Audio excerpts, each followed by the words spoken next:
오랜만에 뵙는 분도 계시고 우리 수련회 은혜롭게 잘 마무리할 수 있어서 하늘 하나님께 감사드립니다.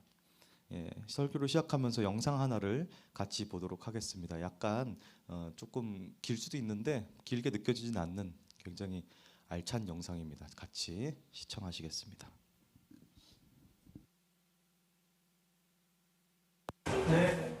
들어오세요. 이 대학생들은 시지각에 관한 문제를 풀기 위해 방송국에 왔습니다. 출제자가 학생들에게 아주 간단한 문제를 보여줍니다. 다음 A, B, C 세 개의 선 중 옆에 그려진 X선과 길이가 같은 것은 어떤 것일까요? 정답은 물론 B입니다. 여기 지금 화면에 보시면 알겠지만 문제가 너무 쉬운가요? A, B, C 기억력 테스트하고 이런 게 그런데 이 방에는 함정이 숨어 있습니다.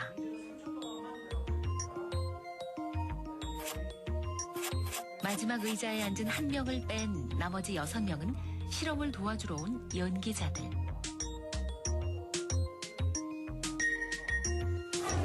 여섯 명의 공모자는 미리 짠 대로 줄줄이 틀린 답을 댈 겁니다. 마지막 7번째 의자에 앉은 단 한 명의 실험 참가자. 그들은 과연 소신껏 정답을 말할 수 있을까요?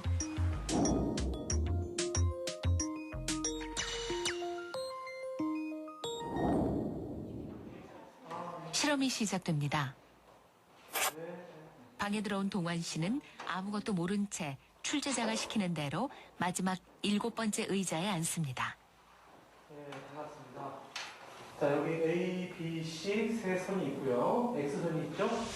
X선하고 똑같다고 생각되는 것을 저한테 말씀해 주시면 되는 거예요. 네, 간단하죠? 네, 이건 뭐 너무 쉬운가요? 피식 웃는군요. 그런데 네, 정답은 A입니다. A, 다음. 정답은 A입니다. 다음. 정답은 A. 이런 정답이 A라뇨? 혹시 잘못 본 건 아닐까요? 정말 이상합니다. 정답은 A. 정답은 A입니다. 이제 마지막 동환 씨가 답할 차례.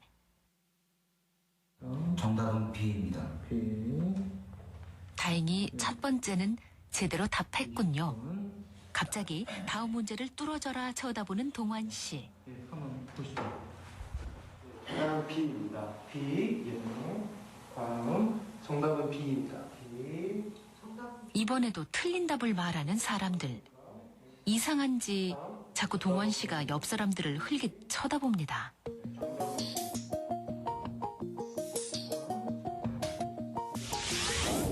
또 동환 씨가 대답할 차례군요. 이때 6명의 공모자는 미리 짠 대로 일제히 동환 씨를 쳐다봅니다.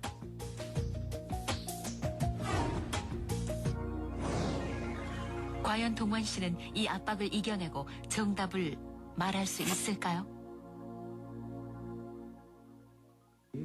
정답은 B입니다. 정답은 B입니다. B. 틀렸습니다. 네. 다음 문제. 동환 씨는 정답이 C라는 것을 알고 있었습니다. 하지만 주변에 휩쓸려 6명과 똑같이 대답하고 맙니다. 네. 정답은 B. 정답은 A입니다. A. 정답은 C입니다. C. 6대 1의 싸움. 이 방에서 진실은 너무나 쉽게 버림받습니다. 실험이 끝나고 이제야 상황 파악을 한 동환 씨.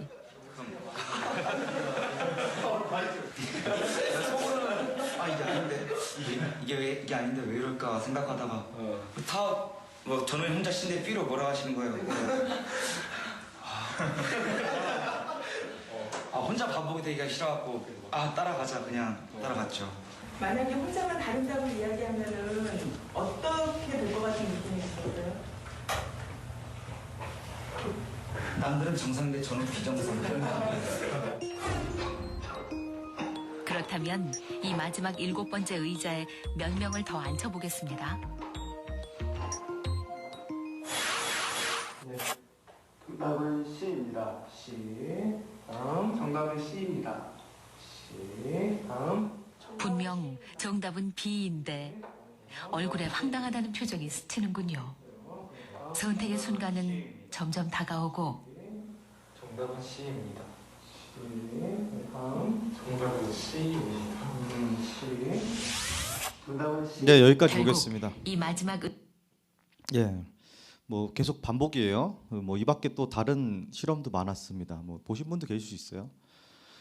뭐 연기가 나는데 막 다들 태연하게 앉아 있는 거예요. 혼자 이게 알아챘는데 다들 앉아 있으니까 그냥 가만히 앉아 있고 뭐 이런 실험도 하고 뭐 굉장히 유익한 그런 EBS 실험이었어요. 군중심리 실험이라는 실험이었습니다. 그만큼 군중심리가 무서운 거죠. 예.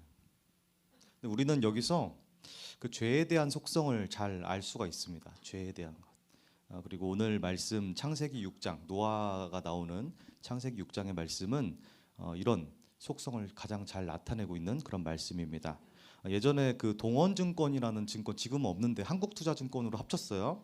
예, 근데 거기가 그 광고를 냈었어요. 사진 준비된 거 있을 겁니다. 모두가 예스 할 때 나는 노 한다. 모두가 노 할 때 나는 예스 한다. 뭐 이런 광고였어요. 그러니까 뭐 난 소신 있게 한다. 뭐 이렇게 하면서 다른 사람 다 뒤돌아 있는데 혼자 앞으로 돌아 있고 다른 사람 다 앞으로 보고 있는데 혼자 뒤로 돌아 있고 뭐 이런 광고였습니다. 댓글이 되게 놀라웠습니다. 댓글이 뭐 저러다 왕따 당하지, 뭐 관종이다 등등등 그런 댓글이 달려 있습니다. 달려 있었어요. 모두가 예스라고 할 때 혼자서 노라고 하는 건 쉽지 않습니다. 예, 모두가 노라고 할 때도 마찬가지예요. 다른 사람 모두가 폭력을 사용하고 다른 사람 모두가 음란이 당연한 시대에는 그 대세를 거스를 수 있는 사람이 과연 있을까요? 대세를 거스른다는 것은 굉장히 어렵습니다. 그러니까 군중심리에 그냥 휩쓸리는 거고 좀 더 신앙적으로 얘기하자면은 세상의 법칙에 그냥 휩쓸리게 되는 겁니다. 오늘 말씀은 우리가 익히 알고 있는 노아와 홍수 이야기입니다. 사실 우리는 이 홍수 이야기에서 너무 홍수 또 심판에 관련된 것만 집중하는 경향들이 있습니다. 뭐 예전에 그 울트론 나오는 그 영화 뭐였죠? 갑자기 생각 어벤져스에서 울트론이 갑자기 막 노아 심판 막 이렇게 인용하면서 막 그랬던 장면도 있었어요. 그러니까 굉장히 안 좋게 매체에서 그리는 그런 장면들이 많습니다. 하나님이 폭력적으로 쓸어버리셨다 뭐 이런 식으로 묘사를 하는 구절들이 그런 장면들이 그런 것들이 많습니다.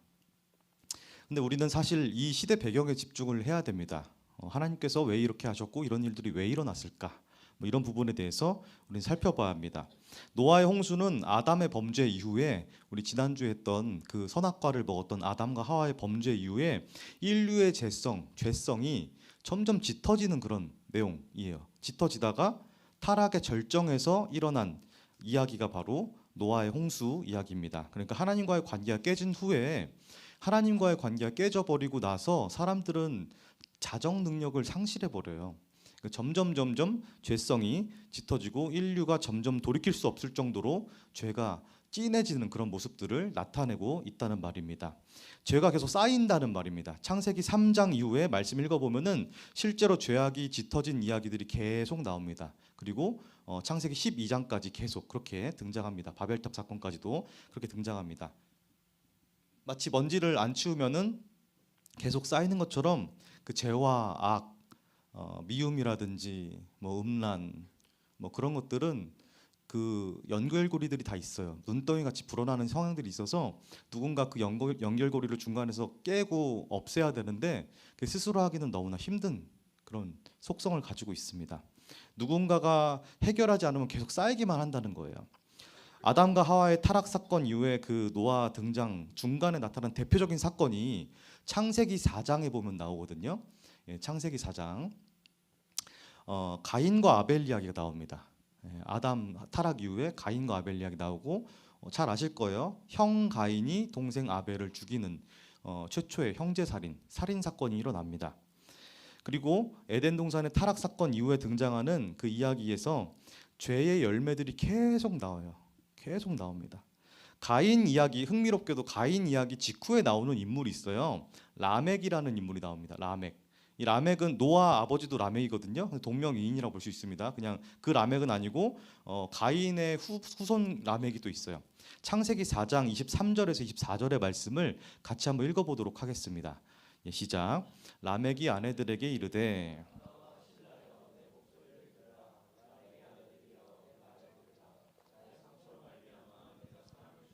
나의 상함으로 말미암아 소년을 죽였도다. 가인을 위하여는 벌이 7배일진데 라멕을 위하여는 벌이 77배의 1이로다 하였더라. 아멘.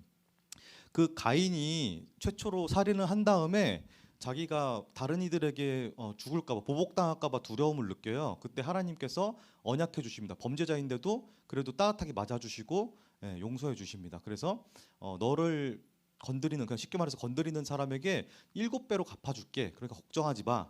이렇게 안심하게끔 해주십니다. 그런데 라멕은 그 이후에 등장한 가인의 후손이거든요. 죄가 점점 더 진해져서 지금 아까 방금 읽은 말씀 다시 한번 띄워주시겠어요? 거기 보면은 아내들에게 이르되, 일단 아내들, 그러니까 음란합니다. 많은 아내를 거느렸어요. 복수예요. 그리고 내 목소리를 들으라 라멕의 아내들이여, 내 말을 들으라. 나의 상처로 말미암아 내가 사람을 죽였다. 나의 상함으로 말미암아 소년을 죽였다. 그러니까 나는 생채기 하나 조금 났는데 그걸로 사람 죽인 거예요. 그리고 나의 상함, 내가 상했다고 어린 소년을 죽여버리는 그런 영아살인도 했다는 겁니다. 그리고 그거를 더 자랑스럽게 소리쳤다 이렇게 기록하고 있습니다. 자랑스럽게 자랑한 거예요. 자랑한 겁니다. 그리고 나서 24절에 보면 더 가관이에요. 가인을 위하여서는 벌이 7배였는데 나를 건드리면은 77배로 갚아줄 거야 이렇게 얘기합니다. 이 말은 뭐죠? 나 한 대 때리면 내가 77대 때릴 거야 이겁니다. 나 한 대 때리면 내가 77대 때릴 거야. 사실적으로만 봤을 때 그거예요. 굉장히 죄성이 많이 짙어진 거죠. 죄가 죄인지 모르는 그런 상황인 겁니다. 이 시대에 한 대를 맞아도 77대를 되갚는 그런 시대, 피해 시대, 복수의 시대였다고 알 수가 있습니다. 참고로 성경에서 여러분들 지금 뭐 이제 레위기 이제 들어가는 걸로 제가 봤는데, 우리 통독 성장통 있잖아요. 그 레위기 읽으면서 이해하기 힘든 부분이 몇 가지 또 많을 거예요. 많은데 그중 하나가 눈에는 눈, 이에는 이로 갚는다. 뭐 이 부분일 수 있습니다. 하나님께서 용서하라고 하셨는데 왜 눈에는 눈, 이에는 이로 갚으라고 하시지? 뭐 이렇게 생각할 수도 있어요. 왜냐하면은 레위기 24장 17절에서 20절 보면 말씀이 이렇게 나와요. 같이 한번 말씀 살펴보겠습니다.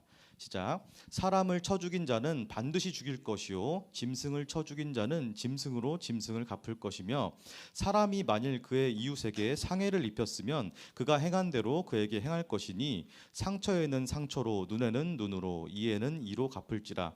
남에게 상해를 입은 그대로 그에게 그렇게 할 것이며. 아멘. 신명기 19장 21절에도 바로 똑같은 구절이 비슷하게 나옵니다. 바로 한번 다시 읽어볼게요. 또 시작. 내 눈이 내 눈이 긍휼히 여기지 말라. 생명에는 생명으로, 눈에는 눈으로, 이에는 이로, 손에는 손으로, 발에는 발로이니라. 아멘. 자, 이 말씀들은 하나님의 폭력성을 얘기하는 게 절대 아닙니다. 오해하시면 안 돼요. 이 방금 라멕이 했던 말과 동일선상에서 그 시대 안에서 해석을 해야 됩니다. 지금 라멕은 뭐라고 소리쳤죠? 나 한 대 맞으면 77대로 갚아줄 거야 이렇게 얘기한단 말이에요. 77배예요. 자, 근데 눈에는 눈이면 뭐예요? 1대1입니다. 1대1이에요. 예. 정의죠. 그냥 이거는 정의예요. 죄를 지은 만큼 죄값을 치르고 책임을 지는 게 정의입니다. 이해가 되시죠? 이렇게 보면은 너무나 합리적인 겁니다. 그러니까 법이라는 체계가 아예 없을 때, 굉장히 무질서하고 혼돈과 혼란의 시대 때 하나님께서는 오히려 법을 정비하시고 정의를 내려주신 분인 거예요. 예.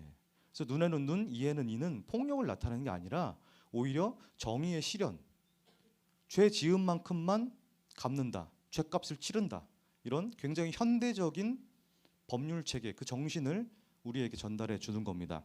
성경을 이런 것들을 알고 읽으시면 여러분 굉장히 성경이 재밌습니다. 굉장히 진리의 책이라는 것을 깨달을 수 있어요. 우리가 잘 모르고 그냥 지나쳐서 그렇지 성경 정말 깊이가 있는 진리의 책입니다. 그러니까 이 율법의 기본 정신은 정의수호고요. 과도한 보복을 금지하는 정신, 그리고 정의롭게 법이 집행되도록 하는 그런 정신입니다. 죄를 지은 만큼 벌을 받는 게 합당하고 정의롭기 때문이죠. 거듭 말씀드리지만은 이게 말씀의 정신이고 또한 구약과 율법의 정신입니다. 정의의 정신이 우리 아모스서 수련회 때도 많이 나눴죠. 다 이렇게 담겨 있는 거예요. 연관이 있는 겁니다. 다시 오늘 본문으로 돌아와서 지금 상황은 그렇게 연쇄살인과 피해 보복이 난무하던 그런 시대입니다. 이런 시대라면 선한 사람들, 오히려 착하게 살려고 노력하고 율법을 지키려고 노력하고 선하게 살려고 노력하는 사람들이 피해를 입을 수밖에 없어요. 오히려 상처를 입을 수밖에 없습니다. 선할수록 오히려 피해를 많이 입어요. 선할수록. 이런 상황에서 하나님은 근심하시고 한탄하십니다. 어쩔 수 없이 결국에 빼드신 게 최후의 수단으로서의 심판의 칼이에요. 최후의 수단. 사실 하나님은 아직도 여전히 인간들에 대한 기대를 버리진 않으셨습니다. 홍수로 심판하신다고 말씀은 하시는데 버리진 않으세요. 왜냐하면은 그 마지막 희망이 바로 인류의 범죄 가운데 유일한 의인 노아가 있기 때문이에요. 노아. 그러니까 수련의 마지막 때도 제가 말씀드렸다시피 성경의 법칙은 의인이 다수가 아닙니다. 의인은 항상 소수예요. 아주 적습니다. 그런데 하나님께서는 하나님의 사역과 그 일들을 아주 적은 의인들을 통해서 계속 이어나가십니다. 다수의 악인들은 죄송하지만 탈락이 돼요. 어쩔 수 없어요. 그럼 본인들 스스로 그렇게 시궁창으로 들어가는 겁니다. 그냥 심판의 영역으로 본인들이 들어간다. 이렇게 볼 수 있습니다. 의인 노아는 아벨이 죽고 하나님이 아담에게 주었던 셋이라는 자손, 그 셋의 자손입니다. 그러니까 가인 계열이 아니에요. 지금 살아남은 아담의 후손이 가인 계열이 있고 셋의 계열이 있어요. 가인 계열은 라멕으로 이어지고 죄성이 점점 짙어집니다. 창세기 보면 잘 나오는데 오늘은 다루지 않습니다. 그리고 셋의 계열은 쭉 오다가 노아라는 의인을 나타냅니다. 한 가지 우리가 주의해야 하는 것은 의인의 기준이 인간에게 있지 않다는 점입니다. 의인의 기준은 인간에게 있지 않아요. 노아는 유일한 의인이었는데 이름부터 사실 위로라는 뜻이거든요. 창세기 6장 9절에 보면은 이렇게 말씀이 나옵니다. 같이 읽어볼게요. 시작. 이것이 노아의 족본이라. 노아는 의인이요 당대의 완전한 자라. 그는 하나님과 동행하였으며. 아멘. 의인의 기준은 인간에게 있지 않고 하나님과 동행하느냐 마느냐, 여기에 의인의 기준이 달려 있습니다. 자기 자신이 의인이라고 주장하는 게 아니라, 그러니까 이거는 뭐 의인도 되는 거고 성도도 되는 거고 크리스찬 기독교인도 되는 거예요. 내 자신이 저는 그리스도인입니다 이렇게 주장하는 게 중요한 본질이 아니라 하나님과 동행하느냐 마느냐, 이게 대단히 중요한 본질입니다. 노아는 그렇게 동행하는 사람이었어요. 다른 사람이 다 노할 때 그렇게 예스하면서 하나님께만 예스하던 사람이었고, 다른 사람이 다 예스하고 죄를 쫓아갈 때 노하던 그런 의인이었습니다. 시대에 물들지 않고 하나님께 유일하게 인정받은 의인이었습니다. 뜻을 분별하려고 노력하던 사람이었습니다. 멋지지 않나요? 노아 참 멋진 분이십니다. 우리 신앙의 선배이기도 한데 나중에 천국에서 만나면은 꼭 사인 받고 싶어요. 저는. 하나님께서는 아담의 범죄 이래로 인간과 관계가 깨어졌어도 그럼에도 인간과 이 세상을 사랑하시고 그들이 살아가도록 모든 상황과 여건을 허락해 주세요. 그냥 다 죽이지는 않으십니다. 계속 기회를 또 주시고 또 주시고 또 주세요. 이 최초의 살인자 가인과 같은 악인도 아까 말씀드렸다시피 7배, 내가 너 건드리면 7배로 갚아줄 거니까 걱정하지 마, 이렇게 말씀하십니다. 표를 주셨다고 이야기하고 있어요. 창세기 4장 15절에 보면은 표를 주셨다 이렇게 읽지 않겠습니다. 이거는 이렇게 죽임을 면하게 하시니라 이렇게 기록하고 있습니다. 근데 이게 호의가 계속되면 뭔 줄 알죠? 권리, 뭐 둘리라고 하는 사람도 있고, 하여간 호의가 계속되면 권리인 줄 압니다. 인간은 점점 하나님을 잊어버립니다. 자꾸 잊어버려요. 자신 멋대로 죄를 지으면서 살아가고 계속 그게 짙어집니다. 성경은 이를 두고 부패와 포악함이 가득했다, 썩었다, 더럽다 이렇게 표현하고 있어요. 창세기 6장 11절의 말씀입니다. 시작. 그때에 온 땅이 하나님 앞에 부패하여 포악함이 땅에 가득한지라. 아멘. 결국 오늘 본문 말씀 6장 6절처럼 하나님이 근심하셨다, 한탄하시고 근심하셨다 이렇게 기록하고 있습니다. 사랑하는 여러분, 우리는 하나님을 한탄하고 근심하게 만드는 사람인가요? 여러분 어떠십니까?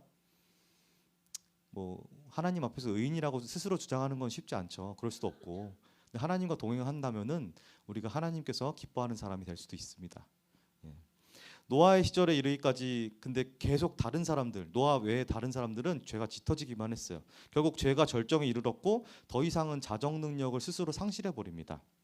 그런 인간들을 위해서 하나님이 택하신 방법은 유일한 의인이었던 노아를 선택해서 다른 이들을 돌아오게끔 하신 겁니다.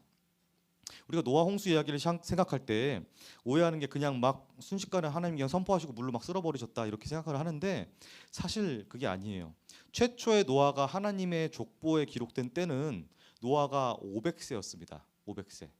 뭐 나이에 관한 이야기는 설명 안 드릴게요. 일단 500세라고 하시면 돼요. 500세였을 때 창세기 5장 32절의 말씀입니다. 시작. 노아는 500세 된 후에 함과 야벳을 낳았더라. 아멘. 예, 이 나이에 대한 것들은 올해 우리 훌륭한 전사님께서 성경 공부를 아마 기획하실 텐데 거기서 조금 다루지 않을까 생각이 듭니다. 노아는 500세 때부터 하나님의 말씀을 듣고 받아서 심판의 예언을 받고 방주를 만들기 시작했습니다. 그리고 나서 홍수가 날 때 보면은 노아의 나이가 600세예요. 창세기 7장 6절 보면은 600세, 홍수가 땅에 있을 때에 노아가 600세라 이렇게 나옵니다. 그러니까 중간에 몇 년이 차이가 나죠? 100년. 600 빼기 500은 100년이죠. 100년. 100년이라는 그냥 순수한 시간만 봐도 엄청 긴 시간인데 성경에서 주로 10의 배수들은 완전수예요. 굉장히 오랫동안, 오랜 시간 뭐 이렇게도 해석할 수 있습니다. 굉장히 오랜 시간. 정말 참을 수 있을 만큼 그 한계에 다다르는 그 시간, 한계 임계점을 넘어갈 정도의 그 시간, 이렇게 표현할 수도 있습니다. 여러분, 노아가 그리고 방주만 만들었을까요? 방주를 그냥 만들기만 했을까요? 그 100년의 시간 동안, 엄청 긴 시간 동안 그 쭉 풀타임으로 100년 동안 방주만 만들었을까요? 사실상 노아는 설교자로서 사명을 감당한 겁니다. 설교자였던 거예요. 100년 동안 그 시간 안에 방주는 이미 만들어 놨어요. 몇 년 안에 다 만들어졌고 그 긴 시간은 대기 시간이었습니다. 전시예요. 이걸 보고 너희가 경각심을 느끼고 빨리 돌아와야 돼. 곧 홍수가 있을 거야. 너희 그렇게 하다가 정말 심판받을 거야. 후회는 너무 늦어. 지금 빨리 결단하고 돌아와야 돼. 이렇게 방주를 통해서 노아의 가족들이 설교를 했다는 거예요. 노아는 하나님의 말씀을 1.1획도 안 틀리고 그대로 순종했습니다.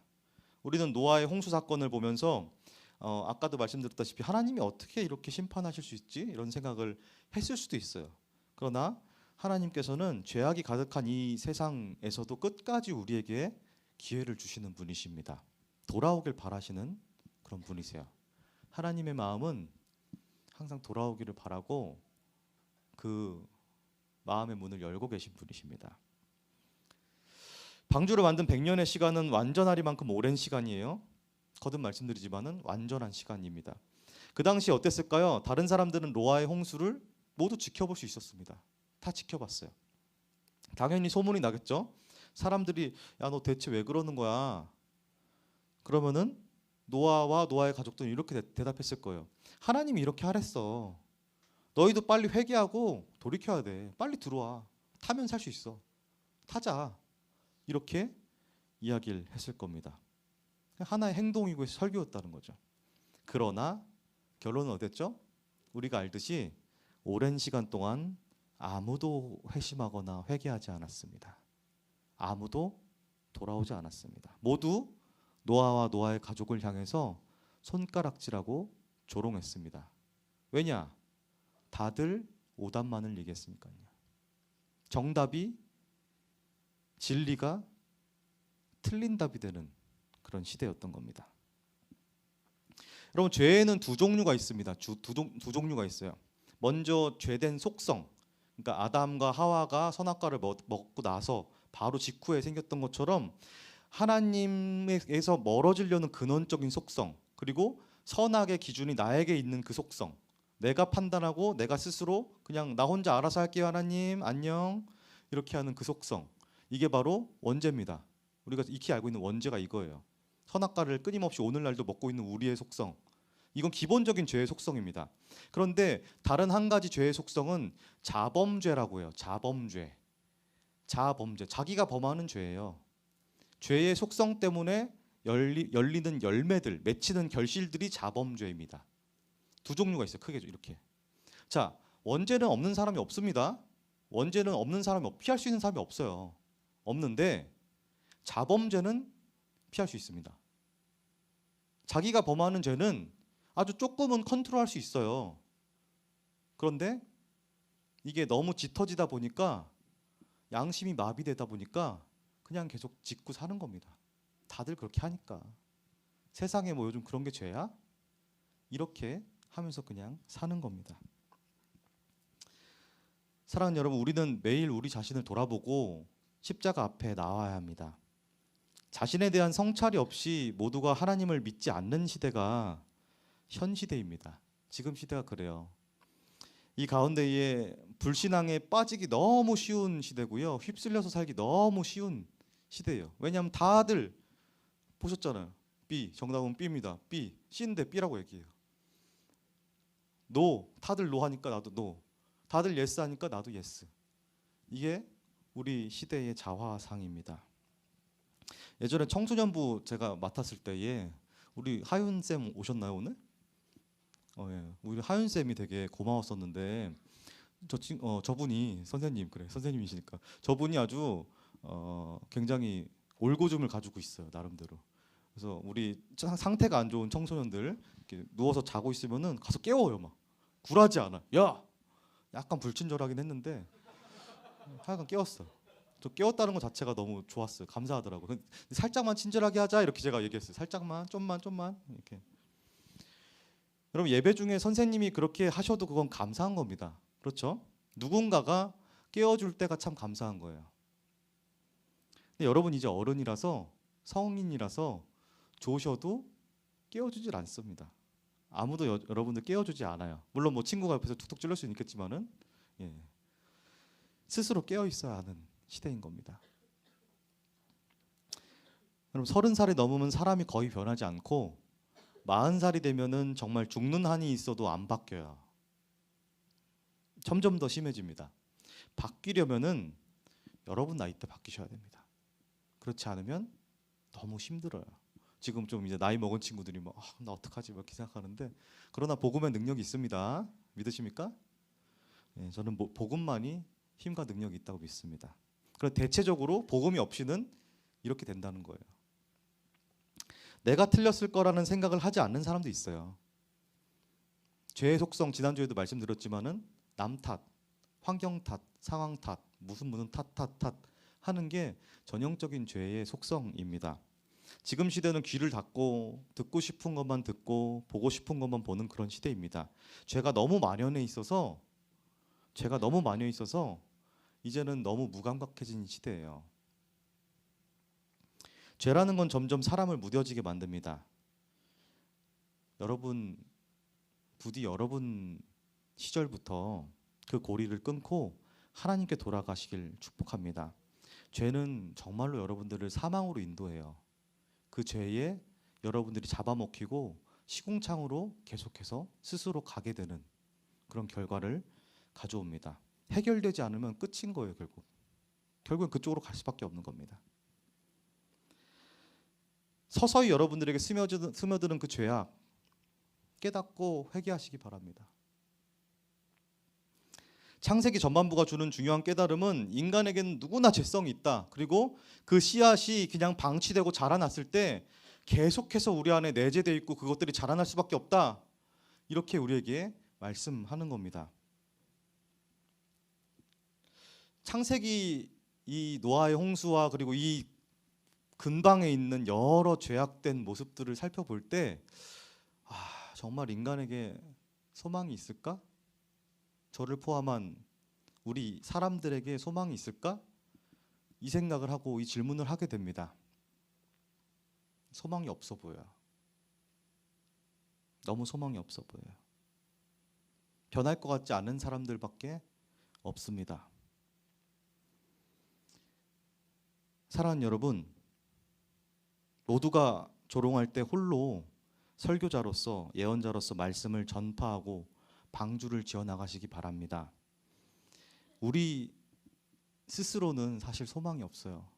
많이 생각하고 묵상했을 때 여러분, 우리 스스로에게는 정말 소망이 없습니다. 우리 스스로 소망이 뭔가 나오나요? 어떤 상황을 마주할 때 우리 스스로 뭔가 소망이 샘솟나요? 해결이 갑자기 막 되나요? 그렇지 않아요. 죄송하지만 그렇지 않습니다.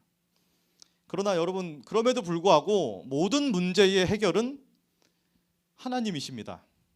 모든 문제의 해답은 하나님이십니다. 유일한 소망은 하나님이십니다. 그래서 우리에게 소망이 찾아오는 거예요. 우리에게 스스로 나오지 않고 하나님에게서부터 소망이 찾아옵니다. 그래서 우리는 하나님을 찾아야 돼요. 하나님께 돌아가야 됩니다. 하나님께 돌아가야지만 유일한 소망이 생깁니다. 사랑하는 새청 형제자매 여러분, 모두가 그건 죄도 아니야. 다 그렇게 사는 거야. 그냥 이렇게 죄에 묻어진 채 살아갈 때 회개하면서 오늘도 여러분들의 방주를 지어 나가시기를 간절히 주님의 이름으로 축복합니다. 함께 찬양하실게요.